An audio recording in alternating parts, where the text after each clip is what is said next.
Hi, it's Mel from Wild and Curious here, and in this video I'm going to show you how to make slate arrowheads like these.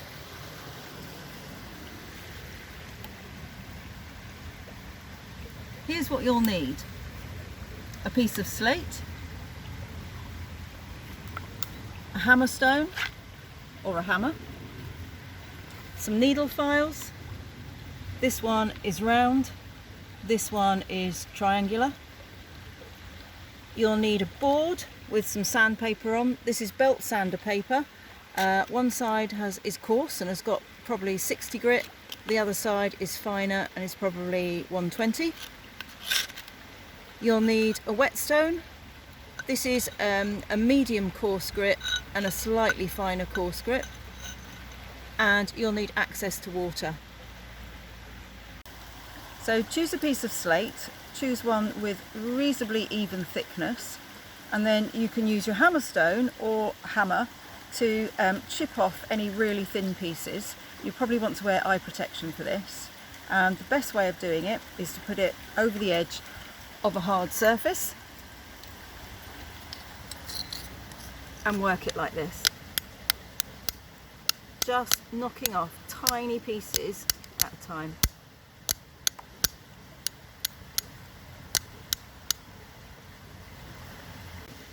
You might find it easier to use this edge just to nibble away at the bits of slate that you don't want, the thinner bits.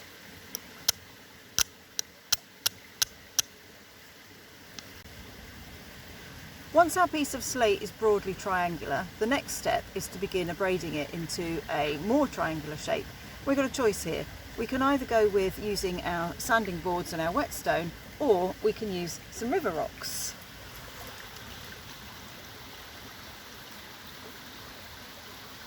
We're now ready to braid, so I've got ready my coarse side of my sanding belt paper on my board, and I've got some water.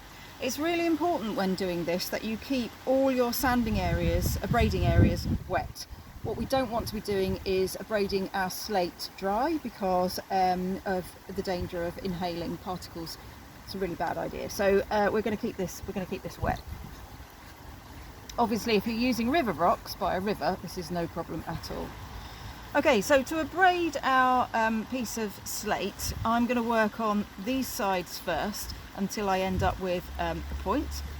We always want to braid this way, not turn the slate this way. If we turn the slate this way, because it's made up of lots and lots of layers, it will end up just breaking apart.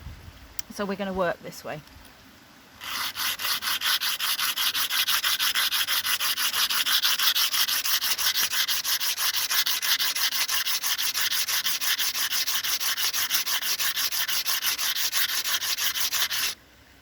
You can see that we very soon get results. That's quite flat already. I'm going to keep going for a bit longer, a bit more water.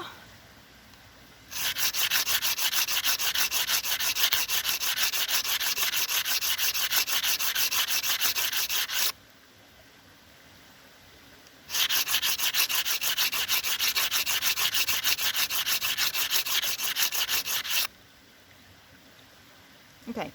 I'm now going to work on this side.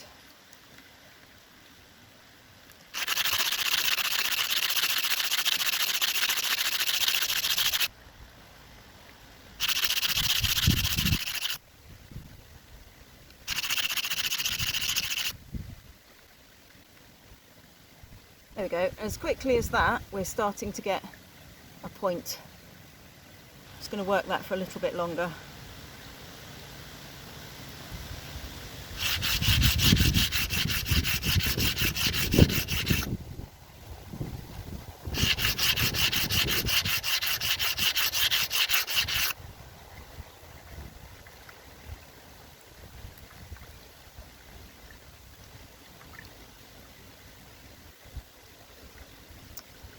So you can see here that we've got an uneven surface. So I'm going to try and even some of that up now. It's a little less uneven on that side, but on this side it's definitely uneven. Actually, I might take some off the bottom here, and then try and even up this surface. So what we're aiming for is an isosceles triangle.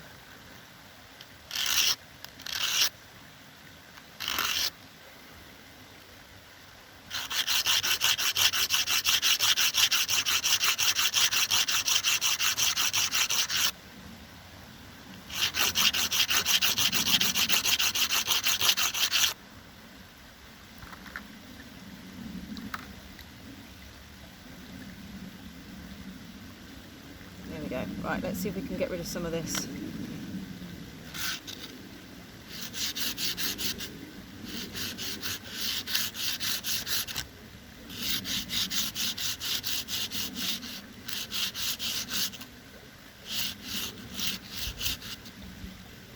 The sludge that comes off is really slippery and makes it hard to hold this, so keep rinsing.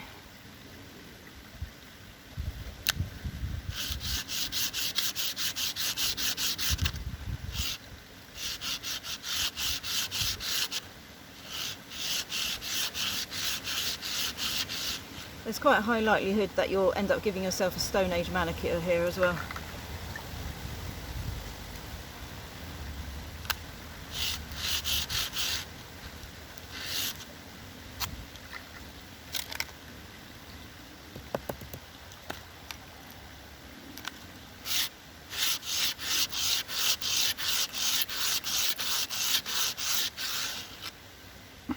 That's better. Give it a little tickle on the other side as well.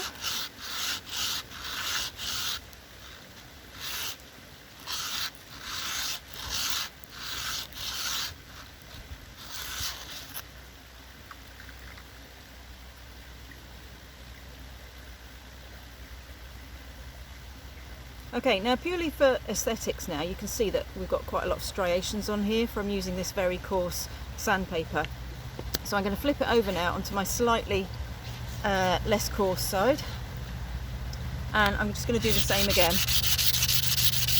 briefly.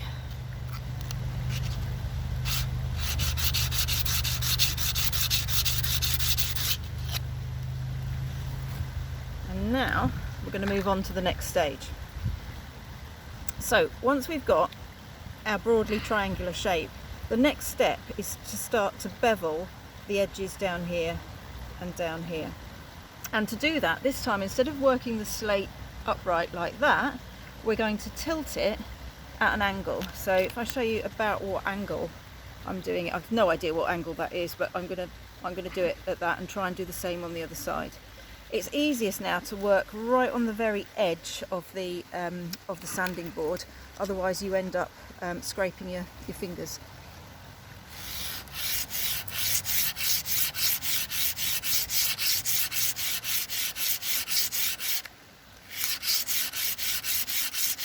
Okay, and then flip it over and do the same again.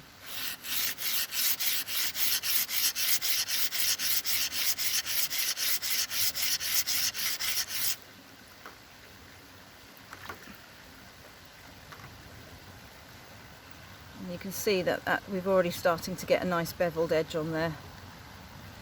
So repeat.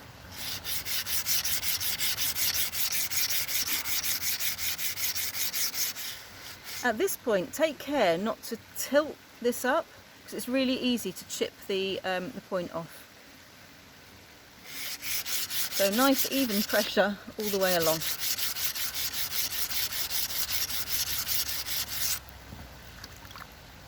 So I've now reached the point where I have beveled my edges, if you can see that, on both sides. But again, we've still got these striations on here, so I'm now going to tidy this up using a whetstone. So my whetstone has been down here in the water, soaking.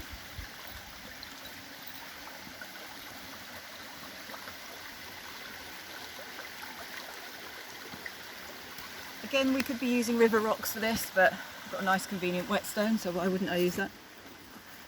And we're going to begin on the coarse side again. So I'm just going to tidy up the flat surface on each side.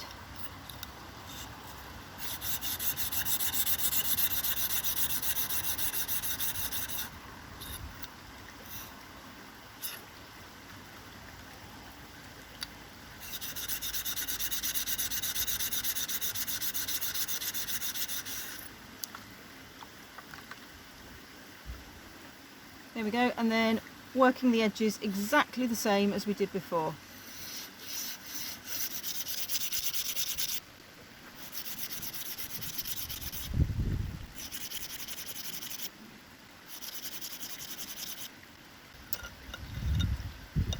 Right, I'm now working on my finer side, just to do the finishing touches.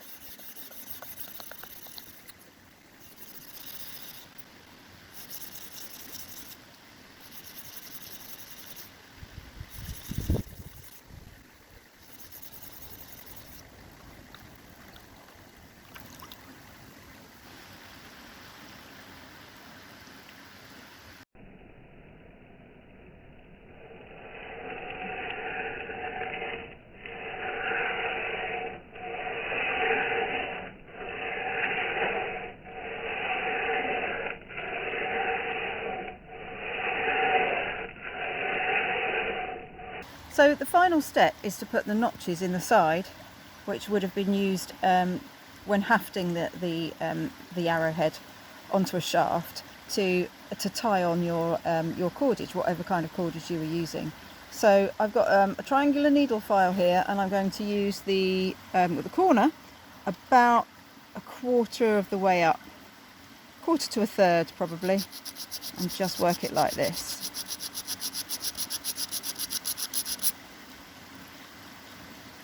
And then the same on the other side.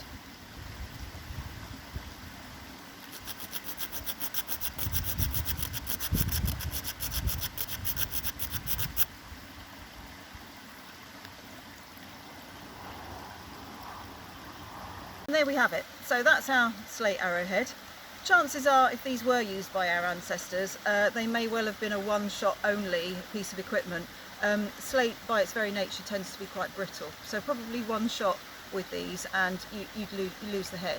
The advantage to these is that they're really quick to make, and you can actually get quite good results with relative low skill. So enjoy, have a go, let me know how you get on if you try that. If you're interested in looking at much better slate arrowheads than this, check out the Instagram account of Northwest Primate, NW Primate. He has some amazing examples there. Thanks for watching.